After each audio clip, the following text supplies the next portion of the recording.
Alors bonjour, je m'appelle Nicolas Manichon, je suis étudiant au LSE System et je vais vous parler de mon projet de l'année dans lequel j'ai essayé de détecter de la copie de code. Je vais vous parler du projet en général, ensuite des challenges qu'il y a dans ce projet, des outils existants qui solvent plus ou moins le même problème, mais j'espère pas aussi bien, et de la façon dont moi j'ai implémenté mon projet. Alors, l'idée, c'est que la copie de code, il y a pas mal de gens qui en font. Il y a les gens bêtes et gentils qui juste copient du code parce qu'ils ont la flemme de faire une dépendance. Ils en ont juste besoin un moment, ils le copient dans leur code source, ils le rajoutent dans Git et c'est bon. Et il y a les gens bêtes et méchants qui sont les étudiants, et eux qui copient et ils trichent. Et donc, avec un outil qui permet de détecter la copie de code, l'idée, ce serait d'arriver et de dire, OK, cette partie-là d'une énorme codebase, ou pas si énorme que ça, a été copiée de cette partie-là d'une autre codebase. Donc ça peut servir pour la détection de failles ou de failles de sécurité. Par exemple, si on sait qu'à cet endroit de la codebase, il y avait une erreur à un moment et on va la chercher dans tous les autres projets open source du monde, on va peut-être la trouver, cette même faille, dans un autre projet qui l'aurait copié-collé. L'autre but du projet, c'est que j'avais envie de travailler sur Clang ou LLVM. Et du coup, l'idée, c'était de faire cette détection de copie de code en utilisant Clang et LLVM. Alors, il y a pas mal de challenges qu'il faut réussir à résoudre pour avoir de la bonne copie de code, enfin de la bonne détection de copie. Déjà, on n'a pas juste envie de faire un diff. On veut travailler sur vraiment ce que le code fait. Et donc, plutôt que de travailler sur le texte, on va travailler sur l'AST. Le problème d'un AST, c'est que chaque compilateur a un AST différent. Ça, par exemple, c'est l'AST Clang, en représentation dot. Mais le compilateur GCC, il a un autre AST. Le compilateur Java a un autre AST. Donc, si on a envie de faire de la détection de copie de code qui puisse marcher sur n'importe quel projet, sur n'importe quel programme, sur n'importe quel langage, on a envie d'avoir une représentation générique des AST. L'autre problème, c'est la vitesse à laquelle ça scale, la détection de copie de code. Sur l'exemple typique de rendu d'étudiants, donc sur une promo de 400 étudiants, il faut tester toutes les paires de rendus ensemble, et aussi toutes les paires de fichiers dans chacun de ces rendus ensemble. Sur 400 élèves avec 10 fichiers chacun, ça fait quasiment 8 millions de comparaisons. Si on fait une comparaison sur 2 promos, donc 800 élèves, on monte à plus de 35 millions de fichiers à comparer. Donc ça augmente très très vite. L'autre problème, c'est que les tricheurs, ils sont pas très intelligents, mais en même temps, ils ont quand même des idées un peu simples sur comment ne pas se faire choper. Du genre, changer les noms de variables, transformer des boucles for en des boucles while, changer les noms de fichiers, et un tas d'idées qui sont pas si bêtes comme ça si je faisais juste un diff, mais qui... et je devrais pouvoir complètement passer à travers ça si je travaillais sur l'AST. Donc là, par exemple, c'est un exemple d'une copie de code. Il y a d'un côté quelqu'un qui a fait une boucle for et de l'autre côté un mec qui l'a transformé en boucle while. Et mon algorithme arrive à matcher la plupart des nœuds ensemble. Et là, on voit que les algorithmes sont les mêmes malgré le fait que d'un côté j'ai un while et de l'autre côté j'ai un for. Parce que la structure, à un moment, on retrouve les mêmes nœuds d'AST. L'autre problème, c'est l'output. On a envie que le tool il soit utilisable par d'autres gens, qu'on puisse le composer avec d'autres choses. Et du coup, l'idée, ce serait d'avoir de l'output qui soit super facilement utilisable. Donc, quoi de mieux que JSON, qui n'est pas le meilleur format, mais bon, ça marche. Et donc, l'idée, c'est d'avoir un output dans lequel je dis, entre ces deux fichiers, il y a telle ligne qui match. Et un pourcentage de similarité. J'avais aussi envie d'avoir une interface web, parce que JSON c'est sympa, mais c'est complètement illisible par un humain. Et on préfère quand même les interfaces graphiques.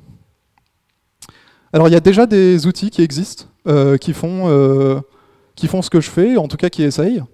Le premier, c'est JPLag, qui lui, vraiment, ce qu'il aime, c'est faire de la détection de plagiat. Pour arriver à avoir un AST générique, ce qu'il va faire, c'est implémenter un parseur pour chacun des langages qu'il supporte. Donc, vu que j'ai un petit peu la flemme d'implémenter un parseur pour les 200 millions de langages possibles, on va pas faire ça. Mais par contre, vu qu'ils ont mis pas mal de taf là-dedans, ils arrivent à supporter un tas de langages, dont Java, C#, C++, Scheme, et aussi ils peuvent le faire sur du texte, mais là ils vont quasiment faire du diff, quoi. Et donc l'output de JPEG, il n'est pas utilisable par des ordinateurs, par contre, ils ont une interface web. Alors une interface web que je peux vous montrer, ça ressemble à ça, et on voit que c'est fait pour la triche. Bon, alors là c'est leur exemple sur internet, il est pas ouf, mais on voit que monsieur 92 67 64 a beaucoup triché avec monsieur 92 63 66, et leur code se ressemble, quoi. L'interface est moche, mais ça suffit pour qu'un humain arrive à se rendre compte qu'effectivement il y a triche. En tout cas, il y a copie. Donc c'est pas mal, mais c'est pas utilisable par un ordinateur. Donc on va essayer d'améliorer ce point-là de ce programme. Ok, ça c'est une photo de l'interface. Il y a un autre truc qui s'appelle ClangDiff. Donc là, ça se rapproche un peu plus de ce que j'ai envie de faire, vu que ça utilise Clang, ça utilise des AST Clang. Ça utilise libtooling, qui est l'espèce d'API C++ avec lesquels on va pouvoir écrire des tools pour Clang. Le problème, du coup, vu que ça utilise Clang, c'est que ça supporte seulement les langages supportés par Clang. Donc on a C, C++ et Objective-C. C'est pas ouf, on aimerait un peu plus de support. Et l'autre problème, c'est que c'est absolument pas fait pour quoi que ce soit d'un peu sérieux dans la détection de copie de code. On peut lui donner 2 fichiers, il va les comparer, et c'est tout. Il fait absolument pas d'output sympa, pas de JSON. Le seul truc qu'il arrive à faire, c'est une interface web, qui est pas si mal, mais qui laisse un peu à désirer. On peut cliquer sur des trucs et on voit voilà, le i plus petit que 10, il s'highlight des deux côtés, le printf s'highlight des deux côtés. C'est sympa, mais c'est pas ouf. Et surtout, il n'y a pas d'output JSON ou quelque chose qui puisse être utilisé par d'autres outils. Donc l'algorithme que ces deux programmes utilisent, c'est un algorithme qui s'appelle Gumtree, qui a été proposé par des Français. Et donc c'est sympa parce qu'on a des implémentations de Gumtree un peu partout, parce qu'il est assez connu dans le monde de la détection de copie de code, on va dire.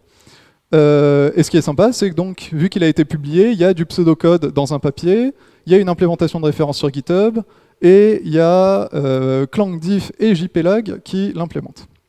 Donc on pourrait se dire que ça va être une partie de plaisir de le mettre dans notre tool, de faire notre truc, et que ça va être vraiment super. Alors,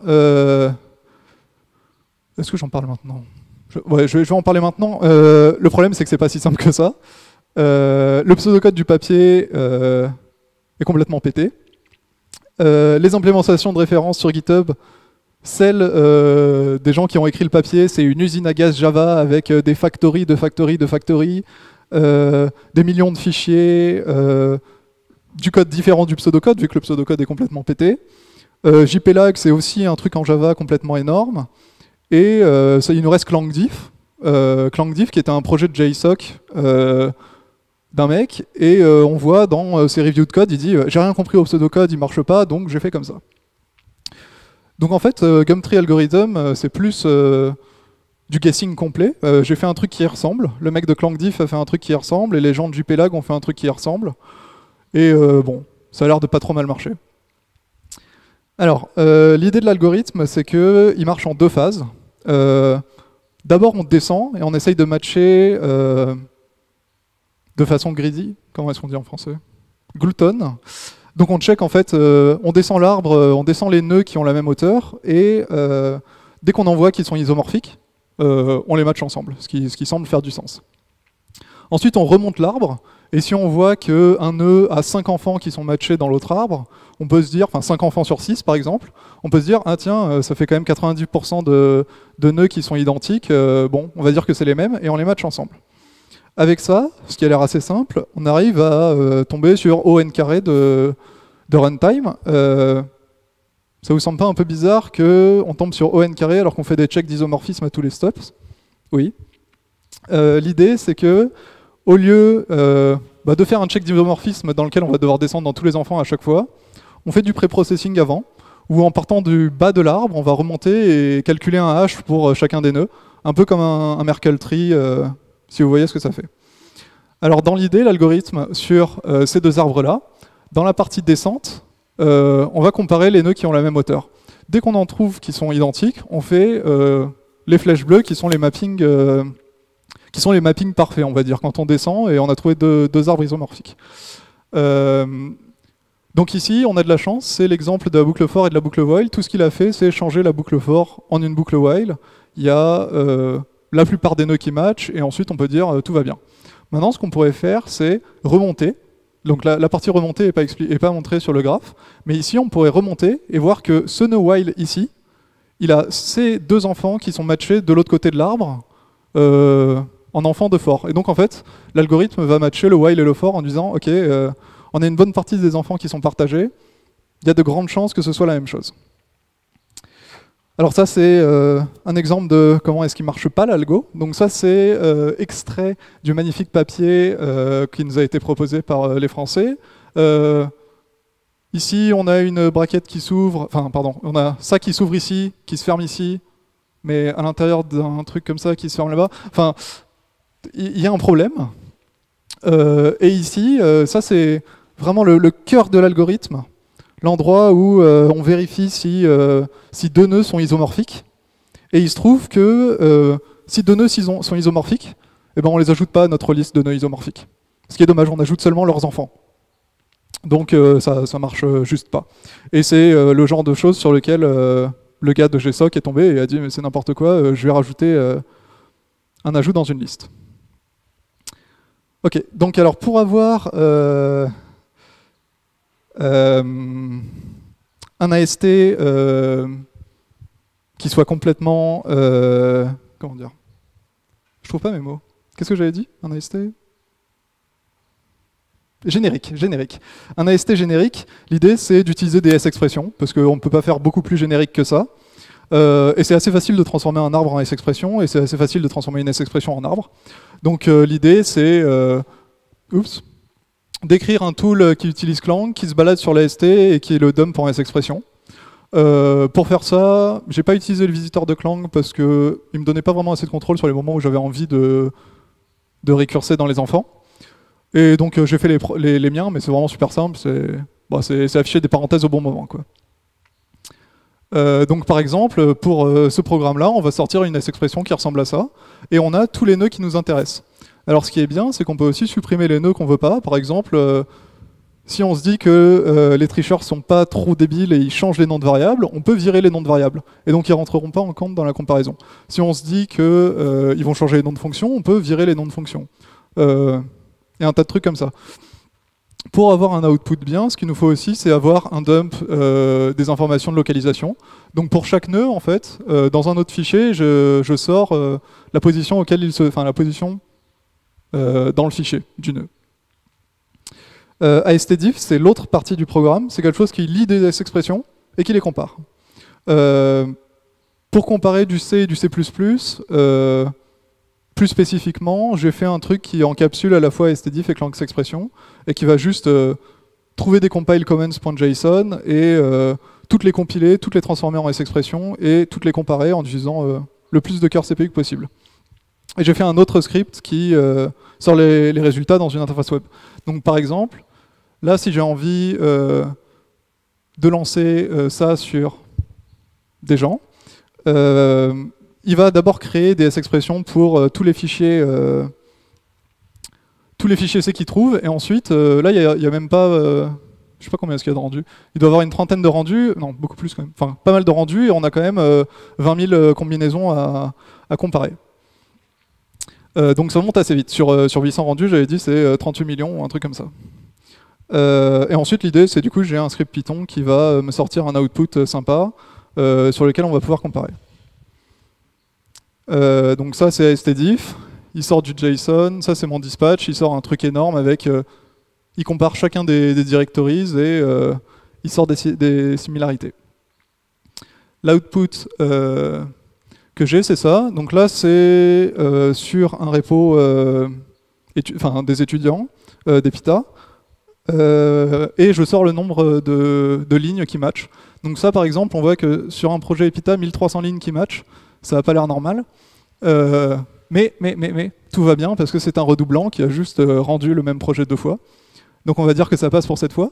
Mais si on cherche un petit peu dans les gens qui ont seulement 250 lignes qui matchent, on va trouver des trucs marrants. Par exemple, ce gars, qui est pas si bête que ça parce qu'il a quand même changé le nom de la fonction.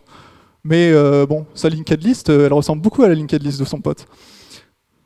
Qu'est-ce qu'il y a d'autre? Leur struct là.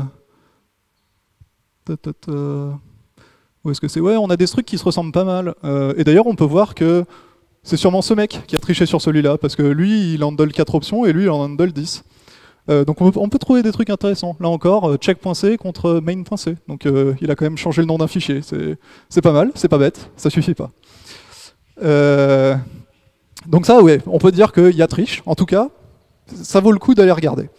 Pour des gens normaux, alors, il y a une petite off by one, parce que bon, mais en général, ce qu'on a, c'est il y a leur main qui match, et c'est à peu près tout.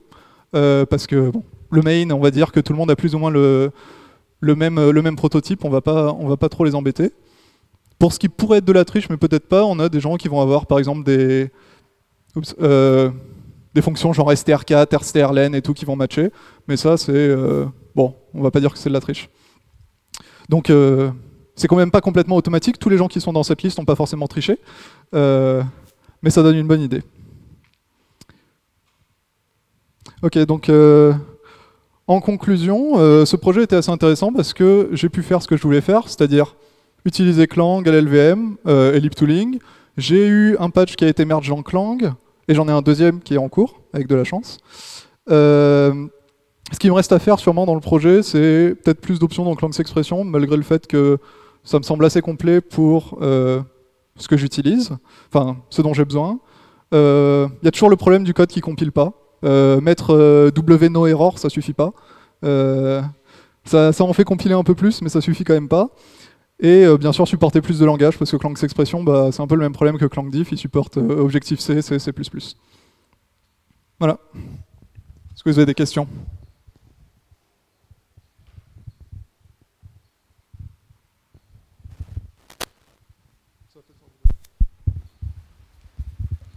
Donc, même question que la dernière fois qu'on en a parlé, hein, au final. Et sinon, le C++ et les templates? Alors, très bonne question. Le C++ et les templates, ça marche pas si mal. Tant que les gens sont pas trop méchants avec leurs templates. C'est comme les macros, si tu mets tout ton code dans une macro, ça va faire de la merde. Bon, mais ça se chope facilement à la main. Dans les templates, ça va. Ça va. Au moment où la template est utilisée, il y a une instanciation dans le code, donc ça apparaît dans la ST, et c'est pas un problème. Mais pour des templates qui sont jamais utilisés, si le gars juste copie du code et après le met pas dans son main, enfin lui l'appelle pas, ça fait un peu de la merde. Oui, ou si on demande de rendre uniquement des headers de bibliothèque, quoi. Alors ça c'est un autre problème, mais je pense que c'est pas trop dur à fixer, il y a juste quelques trucs à tweak un peu dans mon Clang Expression, mais ouais. Mais pour des templates simples, ça marche. Des templates un peu plus compliqués où il faut rendre genre que des HXX et des trucs comme ça, ça devrait être faisable pas trop difficilement. Enfin, ça arrive.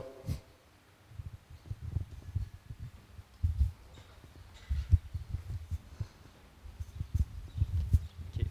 J'ai cru comprendre, tu pourrais peut-être vérifier la copie sur de l'Objective-C aussi? Ouais. Tu l'as testé ou pas?